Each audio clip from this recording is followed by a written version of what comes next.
有一个推广母语的亲子团体，叫做台语路，因伫咧台大校园举办动物绘本的活动。10几个囡仔兄甲囡仔姐伫咧树仔徛做伙听老师讲故事，要带大家来熟悉动物的名，也有因爱食的物件，带大家做伙来看卖。我是大喙的水鸡哦，我上爱食好心哦。啊，你是爱食啥物咧？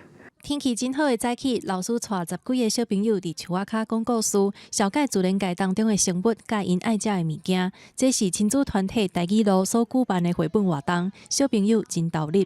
囡仔有学着迄个动物啦，像科鱼啊，迄个，搁有鸟啊。主要是甲一寡人讲个台语母语的家庭会当互动。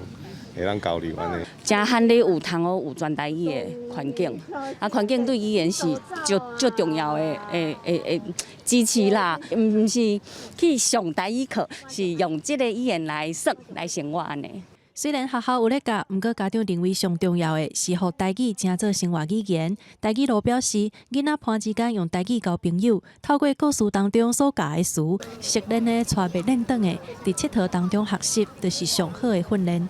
大部分拢是有3种，一部分就是囡仔伫生活当中会入摆的物件，比如讲水果、动物，啊，另外一部分就是生活惯势，比如讲来困，啊是来洗身躯、来食饭这种物件，啊，搁有一部分是有会含迄年，比如讲过年啊，啊是元宵啊，啊是5日节，即寡节庆的活动。后个月2月25就是母语家庭生活节，台语路将要伫台湾科学教育馆举办活动，招大家做伙牵囡仔的手，自在讲母语。记者麦尚英、曾准由台北报道。